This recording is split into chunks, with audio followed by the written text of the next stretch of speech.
Hello and welcome to the Business of Meeting podcast. I'm your host, Eric Rosenberg. Over the years, I've had the privilege of helping businesses in the meetings and event industry grow and succeed. And I'm excited to share that experience with you. If you feel alone and overwhelmed, and if you're looking to take your business to the next level, improve your strategy and sales, and connect with like minded professionals, you are in the right place. I invite you to visit eventbusinessformula.com and join our community of event business owners dedicated to exponential growth. Now, let's dive into today's episode. Hello, and welcome to a new episode of the Business of Meetings podcast. Today, my guest is, I don't know how I can introduce him because it's so many things he's done in his life. He is in the advisory board of the US Department of Commerce. He's been a chair of the San Francisco Travel Association. He's been the chair of NPI, International Board of Directors of the foundation. He's a trustee of the University of San Francisco. But also, when Pope Francis is gathering influencers in the world to talk about sport and service of humanity conference at the Vatican, he's also invited. I could tell you as well that he's the president of Giant Enterprise. But at the end of the day, Stephen Revetria, for me, is not only a friend and a mentor, I would say he is the gentleman of the industry. I've never seen him in a bad mood. Everybody's speaking about him so highly. Always a smile, always ready to help. And I would say there's two types of people in the world: the people that Stephen knows and the people who know Stephen. Thank you so much for taking the time to speak with me today, my friend. Thank you, Eric. That's very, very too kind, way too kind. But I appreciate the nice words. It's 10% of who you are, and everybody love you for the right reasons. But you're the president of Giant Enterprise. The iconic baseball team in San Francisco, in the world, as we know. But how did you get there? Well, tell us a little bit about your journey. When did it start? I know you're born in the Bay, but did you ever dream of doing what you're doing today? No, I never dreamt about this. I never dreamt about this at all. Although everything works, divine intervention in so many ways. But I went to school here in San Francisco. My whole life has been in San Francisco. My family has been in San Francisco for generations. I went to the University of San Francisco, and I knew I liked marketing. I knew I loved communications. I just didn't know what I wanted to do with my life. And so I graduated 30 plus years ago and headed to St. Louis. And I thought, okay, I'm going to go to graduate school. Of all things I chose, it was hospital administration. Why? I really don't even know. I lasted less than 3 weeks. And so this isn't really for me, but there's a lot of parallels, I think, now. I said hospitality is my thing. I like entertaining, which you can do in hospitals. Clearly, you care. What do you care about in hospitals? You care about a good bed, good food, and Good service. and good service, right? You really want the good service part. So there's a lot of parallels between hospitality and hospitals. But it was the blood that really I couldn't handle, and that was just too much. And as administrator, I said, okay, that's not for me. So I came back to San Francisco. I had a brief stint. I did like a internship thing with Marriott, enjoyed it, and then through USF, I was connected with a woman in luxury yachts, and she was an entrepreneur, serial entrepreneur, brilliant lady who built a pretty incredible business, chartering high-end luxury VIP type experiences on yachts. And I loved it. I loved every minute of it, and got very involved in her business, and really thought one day I'd have a business like that for myself. I love the water. I loved, travel. It had everything, a combination of all the good things in the world. The Giants were building a new ballpark, first privately financed ballpark, really in about 50 years in the United States. And so they were building a ballpark, and they said, look, the team only plays 80 some odd days a year at the stadium. What are we going to do with this new ballpark that we're building? And we need to generate some revenue. And I was tapped by the Giants in 1999 to help open up the ballpark and really develop hospitality, a marketing plan. for that entity. And we opened in 2000, and I've been here ever since. So this is my 25th season, and still enjoy it every day. Is still, I feel very fortunate, very blessed to be here. The stadium is beautiful. I had the chance to come there several times and by the water as well. And I remember we had an amazing dinner with a vertical of silver oak in the Gotham Club. Yes, So yes. how do you come up with those ideas, and how is it taken, with the board, with everyone there, and when you come with those crazy ideas like that? No idea is crazy, right? We usually try to vet those out and really see how it can be explored. And so, having vision, having foresight, creating memorable experiences is really something that's really important to me, to the team that I surround myself with my colleagues, and collaboration is so important. I mean, I think events in particular are just good ideas, shared among people that really become excellent ideas. And we're very fortunate living here in the Bay Area. We have great wine. So when you say Silver Oak, and you called out Silver Oak, Silver Oak's been a great partner of the Giants forever. They lead the industry in so many ways, and so any opportunity to use and drink Silver Oak is it's always a memorable moment for sharing great wine with friends is what we like to do here in the Bay Absolutely. Area. Yeah. And you're using it as one of the VIP place in the stadium. Yeah. So the Gotham Club was developed about 10 years ago, a little bit longer. And it was really something that hadn't been done in sports. It was one of these new innovative ideas. It was a private membership club. And sure, stadiums and arenas around the country have beautiful clubs and lounges and all of that, but that's all associated with the ticket. It's all associated with a specific seat, and that space is usually adjacent to your seating area in most cases. And so what we wanted to create a community, and that's what the Gotham Club really embodied. And didn't matter where you sat, and you didn't even have to necessarily be a season ticket holder. But what we were looking for in that initial group of members, people who wanted to come together and share stories and learn about our history as an organization. And the club, although it's beautiful and we intentionally built it as a beautiful spot, we also made it a little bit bespoke, a little bit hidden. So you had to know where it was, and you had to know the secret, and the secret stories and everything that we cherish about baseball. And that was part of the kind of the fabric of what created that. And then the people have been incredible, and we have incredible retention of these particular members, about 97% year over year. They don't leave. We have a waiting list for years if you want to become a member. And we've created a whole program filled with content for our membership, from travel experiences. We travel with the team and go to different cities, which people love. We have great speaker series where we bring in authors who've written perhaps great books on baseball, or or celebrities or athletes. And we have movies and films and anything that inspires conversation and brings people together. That's what the Gotham Club. That's We awesome. we actually have a wine program too, and no surprise. So we have these monthly wine dinners, which are really special as well, where we bring in different vineyards, and people can great meal and try new wines. Oh, when you have any leftover with Silver Oak, you know where I live, so that no problem. Send them your way. So, with all of the innovation that you're doing, are you also helping other stadium in the country to kind of elevate the game and the experience to get more people coming to the stadium?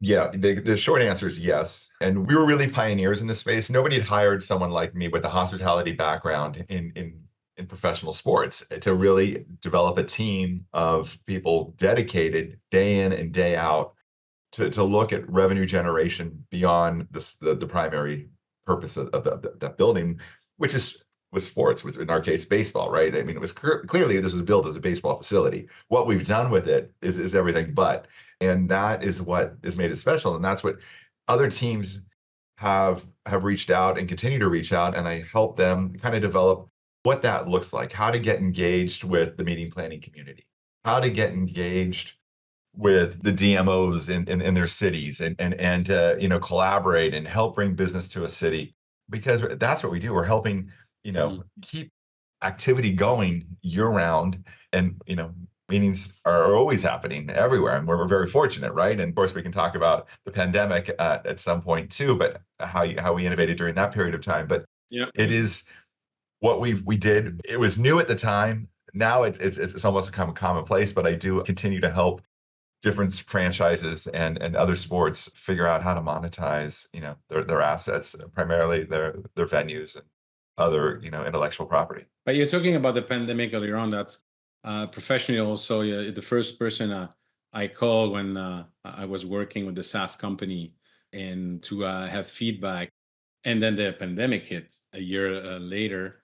How do you maintain morale? How do you make sure that people are focused in the future while at the same time facing the brutal facts? And that, I think, speaks for organization like the Giants as well as for a solopreneur or a small business owner. It was hard. And, our whole world was turned upside down. We're a community that likes to see one another in person, face to face.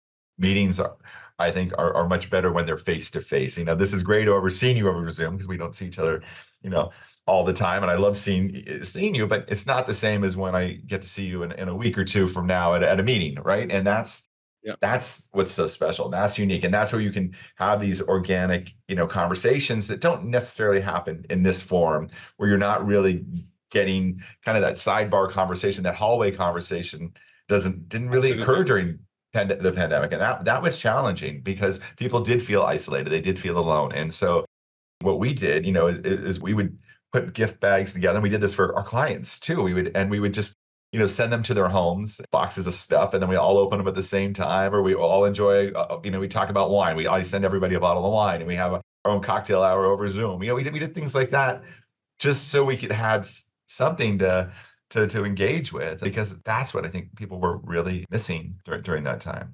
And Absolutely. yeah. When it comes also to the financial aspect, so you had the approval of whoever the board or to continue to maintain some of the costs. And again, I remember when we had the subprime crisis, I had my own cooperative and agency. Same thing. You looked at the future. What were the different segments you were looking at? And my question is, so I remember clearly during the subprime, which I compare as well to the pandemic crisis and any crisis in the future because it's economic cycle. People say you need to do three things. You need to reduce the cost as much as you can, but you need to maintain the good people. You need to maintain the relationship with your customer, and you need somehow to be present, to be out, because precisely a lot of people are just getting under the blanket and waiting for the thunder to pass. No, I mean, all 3 points are absolutely spot on, and that's what we followed during that time. And some creative things. We were one of the first teams to adopt. If you remember, from a baseball perspective, we did those photo cutouts, and we allowed our season ticket holders to send in photos, and we had cutouts made. And we filled the stadium with cutouts, and it was fantastic. It really was a way to. We couldn't, we were off, for months and didn't play baseball here, but. And then when we started back and baseball started coming back and we were playing, fans still weren't allowed in the stadium, so we filled it with the cutouts, and people could watch themselves at home. They find themselves and say, "There I am." It was one way again to connect with our fans in a memorable way, and a lot of people then wanted them, so we were able to ship them and buy extra and all of that. So Yeah, talking about the being alone and this feeling, which is typical for entrepreneur. Most entrepreneur feel alone, feel overwhelmed, and there's so many things that they need to tackle now. In your case, you're obviously president of no pun intended, but a giant company where you have a lot of responsibilities. You are involved in so many different organizations and charities. How do you do that? First of all, you don't look 95. That's very impressive with all the things you've done in your life. But how do you maintain this? I don't like the term balance. I prefer integration. How do you maintain the work-life integration? Well, I think it starts because I love what I do, and I Mm, love what I do, and I also really love my family, and so those two are core in my life, that I'm able to integrate them. And right now my children, and my wife love coming to a game with us and kind of experiencing that. They love going to events, and And having that ability to include them in what some would consider, work, it's really a pleasure and a joy to be able to experience things through their eyes. And that makes me the happiest when I see them at one of our events or one of our games. And I'm like, and they love it. And, and that's joyful and that's incredible. And, I think you're right. I am engaged in the community. I think that's important. I think giving back is extremely important, but I find true happiness in being around like minds and when I'm around people who enjoy what they're doing, like yourself. And we have so many mutual friends because I think we've experienced a lot together. And I think it's great when we can sometimes laugh, and then not everything is, there's some sadness in the world too. And we can be there for one another when that occurs. And that's really special to have those type Yeah, of relationships. absolutely. Do you have a morning routine, something that you do every day? Yeah, I think I've always felt that exercise is important. It may not look like it, but I really do like to exercise, and I do enjoy running, and it's something I do every single morning. It's the first thing I get up in the morning and I go for a run. I run usually for about an hour, about 6 miles every morning, Wow. and that's my mental space where I can clear my head. I don't usually take a call or anything. I just run. Either I put a podcast on or I put some music on, and I just kind of let my mind wander. And I enjoy that. It's therapy, and then it starts the day off in a really good way. And that's how I Yeah, start my day absolutely. every day. Um, I've never seen you angry. I've never seen you in a bad mood. And I'm Well, hold sure on. Let that me call my wife. Let how me patch her in. We should love it. Yeah. do you manage when something happening that you are unhappy with, or you think is unfair, or you think it's not up to the standard that you want to have for the company?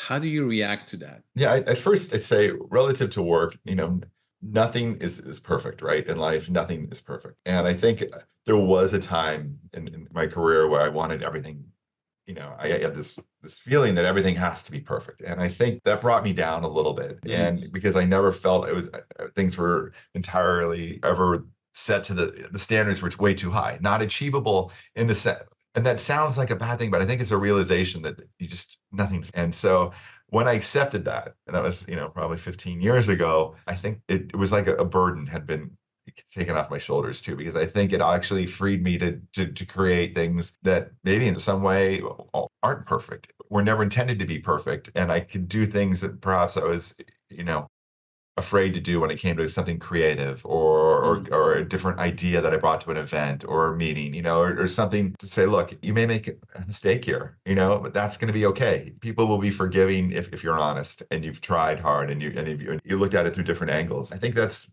been inspiring and uplifting, and I think a realization that, and I did in my own life too, right? You certainly learn as a parent, when you have kids, everything used to have its place in my house. Everything was clean and put away. And I think as a parent, you learn that doesn't exist in the real world when you have when you allow other and bring other people into this world. And kids certainly, I want them not to feel the pressure of having everything have to be perfect. Let them enjoy their space and their life. I like Important. your view on it's okay to make mistakes.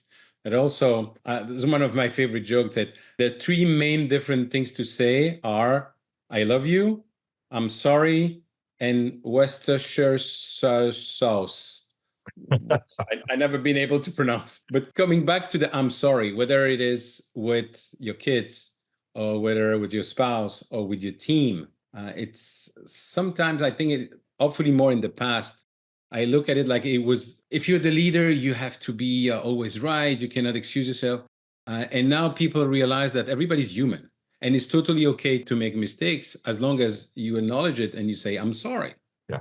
There's absolutely truth in that. And forgiveness too. I mean, I think that's really an important thing as well, is being able to forgive when at a moment, this is more in probably in your personal life, to have that ability to forgive and to move forward and to try to find that inner peace in relationships in particular. I think it's extremely I important. found it personally hard sometimes with some people to Yeah. forgive.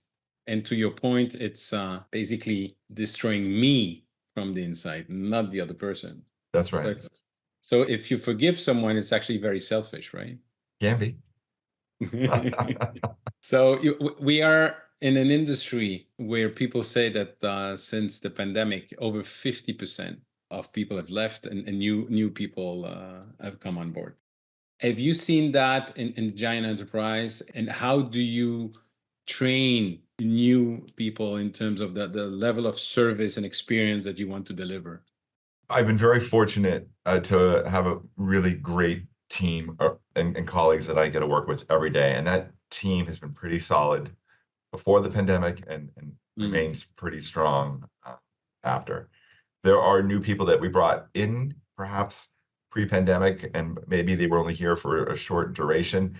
And during the pandemic, I think maybe they felt isolated. Maybe they didn't have that sense of community as much as we tried to bring everybody together. And we did have attrition. We did have people who left saying, "This industry isn't for me. I don't know it. I haven't," because our events just disappeared. Our meetings, like we knew them, disappeared for some extended period of time. And I think it was, I don't know about this. And it was unfortunate. We have slowly kind of brought new people on and onboarded them. And I think it's been nice. There's a lot of really great minds and I like them out there and that ability to bring people in, or I think we have a pretty close knit group here. And so I think it's rewarding too, because we all need fresh ideas and being aware of our surroundings. And I think that's what that lifeblood of new leaders, helps you kind of give perspective on things. right. That's How, helpful. how, how do you onboard them? Like, let's say I'm a new member. I just graduated, or I have 2 or 3 years of experience, and I'm joining the Giant Enterprise. How does the first days happening? Am I assigned to a more senior person? How does that work? And the reason I'm asking is it can inspire small business owner as well to basically think about the onboarding, because usually people they were going to put like a welcome a farewell drink when people are leaving instead of celebrating the arrival and thinking about how they can be incorporated in the culture.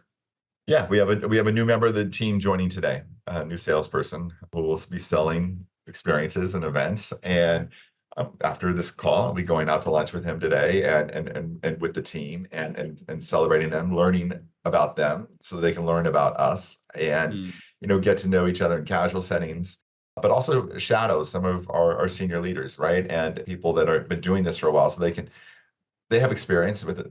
This individual has experience with in the hotel world. They come from the hotel world and have been a sales representative at a hotel. So, there's similarities. And so I don't think, it's not going to be training them necessarily how to sell, because I think they've been successful at that, but it's how do they sell unique products? How do they see the kind of the encyclopedia of things that we have done and created over the years and really get them up to understand kind of what service levels we provide and the service that we expect that our clients, our partners want. And it's a little bit unique. We're not a traditional venue. We're not a hotel ballroom. It's not the same right, cookie right. cutter every day.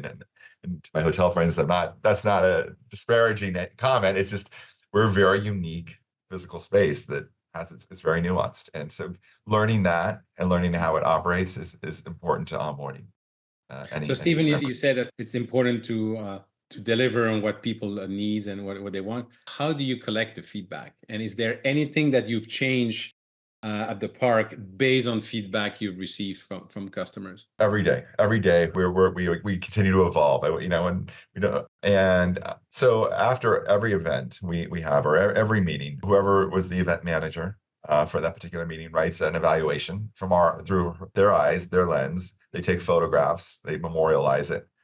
We keep that in a file. We have a huge file system of Mm. online and printed, so people like me can print it out and read it, which I like to read real pieces of paper. And then we send client evaluations out, immediately following an event. So we're tracking what the client says, we're tracking ours. And then we come together, monthly, and we look at that and we want to see if our assessment was, mirrored what our clients are saying and where there might have been misses, but let's fix those so they don't happen again, because we're not perfect. And if the client has any suggestions or things that, hey, why don't you try this or why don't you do that? Let's let's see how that might work. And so Mhm. it's a great learning process, and that's why I say we continue to evolve based on the feedback that we see and read and hear. I mean, we try to also see our clients on a regular basis and partners. It's important to get their feedback. Yeah. So Yeah. nonstop evolution for 25 years.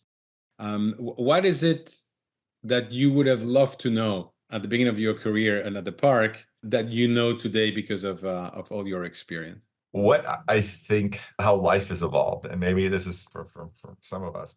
I think I used to perhaps I work a lot. I don't because it's not work. It's just I'm passionate about what I'm doing and it's 24/7. And but I also realize not everybody operates like that. And so Mm. what I have done is just parking my emails at night is one simple thing I've done in my life because people said, if I go back to, a point, people were, getting me emails in the middle of the night from me saying, "Hey, I didn't, you expecting me to respond?" I'm like, probably I might have said yes, but I don't really mean it. I didn't mean it, but I didn't. I believe a big believer now in personal space and time for yourself. But that comes maybe through maturity or through age, or I don't know what it is. But I certainly now much more forgiving, perhaps when I send an email, which I try only to do, during normal traditional business hours, Mm. to and try to get a response. I like to get timely responses. I'm not going to lie, but a little more forgiving perhaps on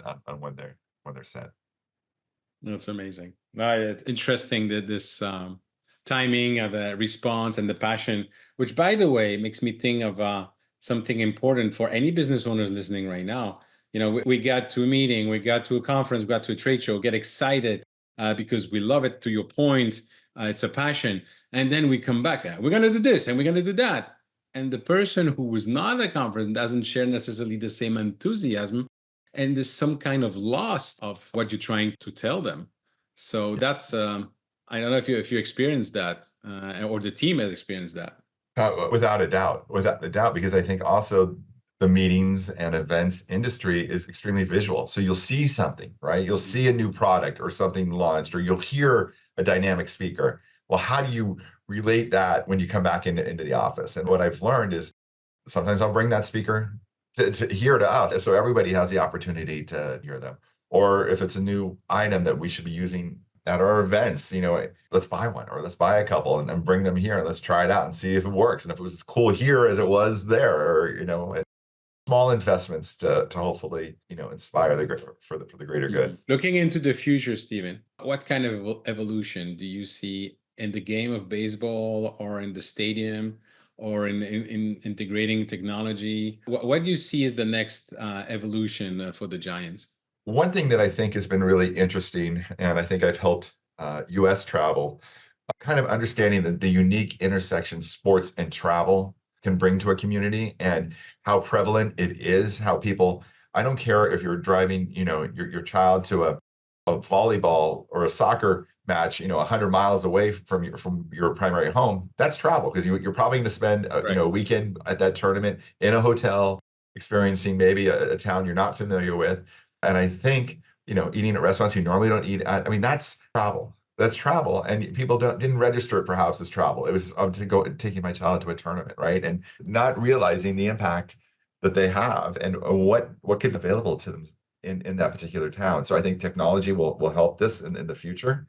Bring ideas. So when you're traveling to whatever city it may be with your children to go to one of these tournaments because it happens, and you're given options, things to do, things to see. Because you're going to be there maybe 3 or 4 days, and not every minute will might be on a field or in a gym. And how do you learn about those places and those experiences? So I do think technology will be helpful there. I also believe travel, we see it, with the Super Bowl or, World Cup or, pick any major sporting event now.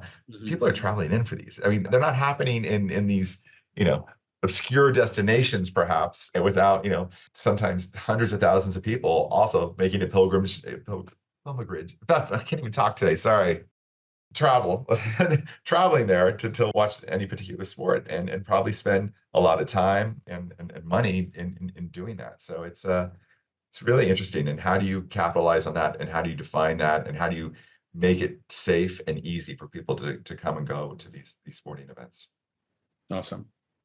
Listen, I know the format of the podcast doesn't allow for hours of conversation, although I love to spend hours listening to you and our friends. I have one last question for today. You never know who's listening. Yeah. I always give the example of a friend who started Veryjet with the Cirrus plane, and he was on the podcast, and next thing you know, he's negotiating 17 FBOs because somebody was listening. What is one passion, one dream, private, professional, of Stephen Revetria that if anybody's listening and can help, you would want to tell them, this is something I want to achieve in the future? I would like to see world peace. And I know that sounds so crazy, but we live in such a challenging time in the world and in the globe. And if I can be any part of that, I want to be. I want to help initiate change to make the world a better place, a better place. It's important, and to have some kind of peace, and for everyone. Beautiful. Remind me of the story of the guy who wanted to change the world and realized that he wanted to change the country. There was that, wanted to change the city, couldn't go. Wanted to change his family, couldn't go. Finally, he decided to try and succeed in changing himself and looking at things differently. Yeah. No, it's Stephen, true. thank you so much. I look forward to seeing you soon in person. Continue an amazing journey with the Giant Enterprise. And thank you for everything you're doing for our industry. And thank you for who you are, and always be ready to help everyone, including myself, and being a mentor and a friend. So thank you so much. Thank you, Eric. Thank you for tuning in to the Business of Meeting podcast. I hope you found today's episode valuable. If you enjoyed the show, the most important thing you can do is leave a review and share it with your colleagues. It really helps spread the word. I truly appreciate your support. And if you're ready to take your business to the next level, don't forget to visit eventbusinessformula.com to learn more about how we are helping even business owners like you. Thanks again for listening, and I'll see you next time.